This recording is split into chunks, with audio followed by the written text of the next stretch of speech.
Hello there, advanced students of chemistry. This is a recording on states of matter. We're talking about condensed states, solids, and liquids. We're going to throw in solutions here because even though that is not a pure state of matter, it's a good time to talk about what happens when we dissolve stuff in water. And the only thing we're really going to touch on here that we have not touched on before as a review is colligative properties.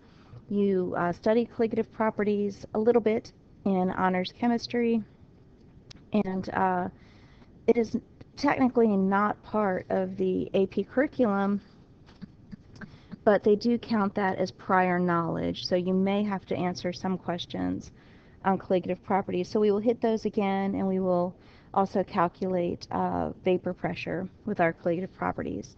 So solids and liquids. The state of matter depends on the strength of an interparticle attraction. So what we're talking about here are what are the things that are attracting each particle in the compound to each other.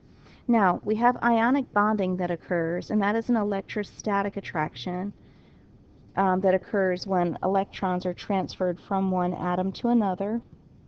It is a true bond, not just a particulate attraction. And what's attracting are the ions that are in that lattice. So this is a picture of the lattice structure for sodium chloride.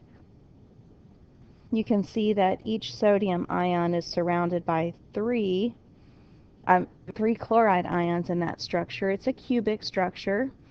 They say that ionic compounds and some metals are crystalline structures. And we know that the strength of a lattice structure is determined by the lattice energy, which depends on charge product and size.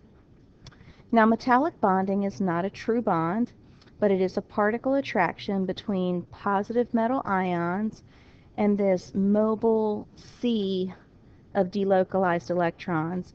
And that's what this little diagram is trying to show you here, that moving mush is the valence electrons. Each atom has donated their valence electrons to the pot, and those electrons are just moving all over the place. And the particulate attraction comes from the positive ion, and then that sea of delocalized mobile electrons. So what we have here are positive ions and a mobile valence electron that are delocalized. We call that, sometimes you'll see that written as a sea of electrons. And the strength of the metallic bond is determined by the number of electrons that contribute to the bonding. For example, in family 1, sodium metal or potassium metal, all of those contribute only one valence electron to the sea of valence electrons.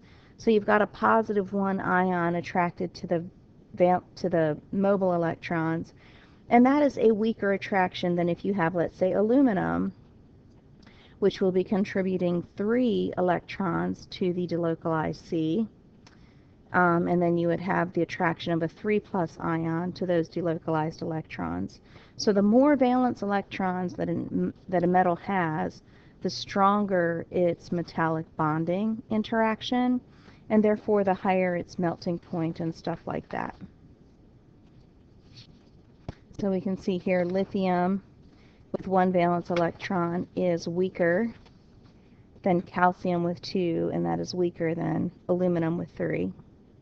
So we've covered ionic compounds and we've covered metals.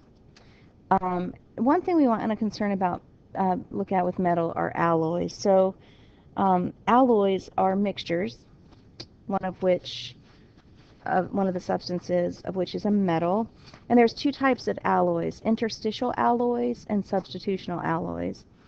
Interstitial alloys are alloys where the size of the elements mixing together, the size of the metals mixing together are vastly different. So what you have then is one of the components of the alloy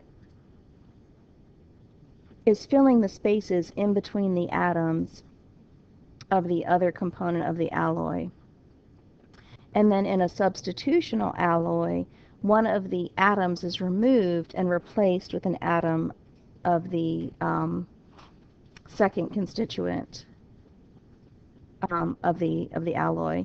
So if you look at those pictures there, A and B, you can see that B has little particles filling in the spaces between the big particles.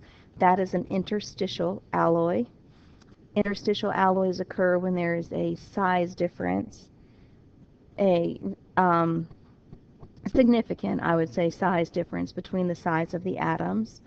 And then the substitutional alloy is that picture A, and that occurs when the atoms are about the same size. Now, these forces here are particle attractions for our covalent compounds. We can see that we have hydrogen bonding, which is just a dipole attraction. We have dipole attractions and London dispersion forces. London dispersion forces are caused when the electron density is shifted in a particular region of the compound, and that causes a temporary dipole and then therefore an instantaneous attraction between the particles. Dipole forces are caused when we have polar molecules. I'm not talking about the bonds here, I'm talking about the molecular polarity. And they will occur with polar molecules, and they tend to increase as the molecules get bigger and bigger and bigger, because then that dipole force is a little bit too weak to hold those things together. And then you have hydrogen bonding that is a very strong dipole attraction. So these are all of the van der Waals forces for covalently bonded compounds. Now this is your homework from the other night, and you were looking at different crystal types.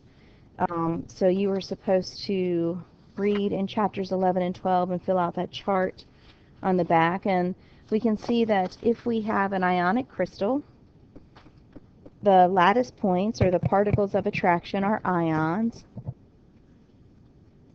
The attractive forces is ionic bonding or an electrostatic bond. And then there's some general properties: hard, high melting point, brittle, conductive if they're molten or dissolved in water, and then examples. So take a minute to pause this and look over your answers and make sure yours are the same as mine.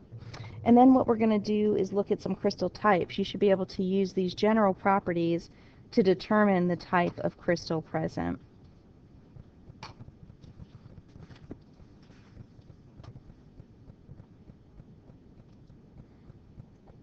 Okay, so here are some properties that we can look at, and what you need to do is determine the crystal type described by each of those properties. So letter A, melting below 100 degrees Celsius, that's relatively low, and it's something that will not dissolve in water. We know that ionic compounds are mostly soluble. Metallic metals are not soluble, so it could be a metal.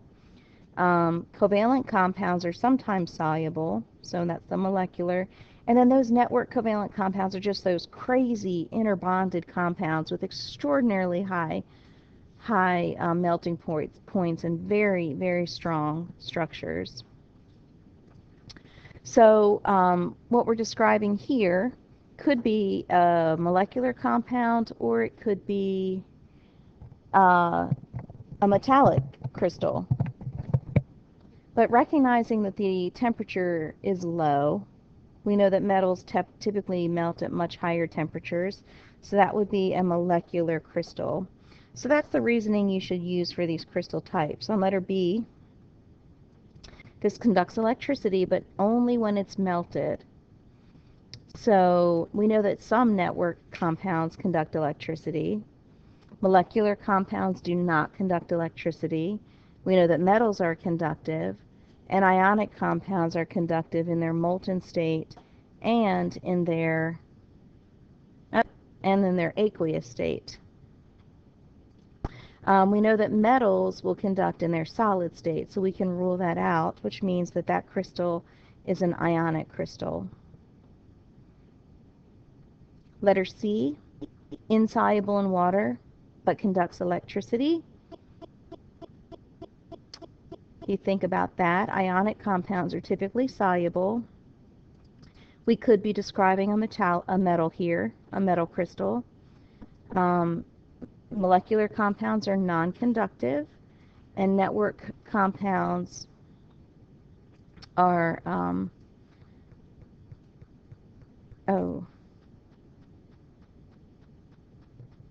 are not conductive. Well, no, not really.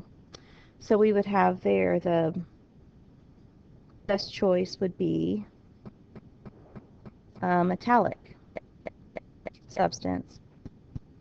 Letter D, that key word there is melts above 500, but it's insoluble and non-conductive. So it's non-conductive and insoluble, which tells us it's molecular, it's covalent. However, with that high melting point, that tells us that it's a special kind of covalent compound, and therefore it's a network covalent compound. Keyword there is that very high melting temperature for a covalent compound. Letter E, dissolves in water but is non-conducting as either an aqueous solution, a solid, or a molten thing. Non-conductive compounds are molecular. And then letter F, dissolves in water, melts above 100, and it's conductive in solution. That would be describing an ionic crystal.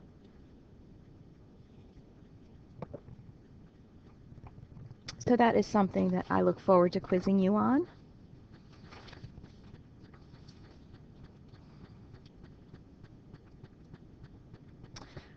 Okay, we are going to start in with crystal structure in the next recording.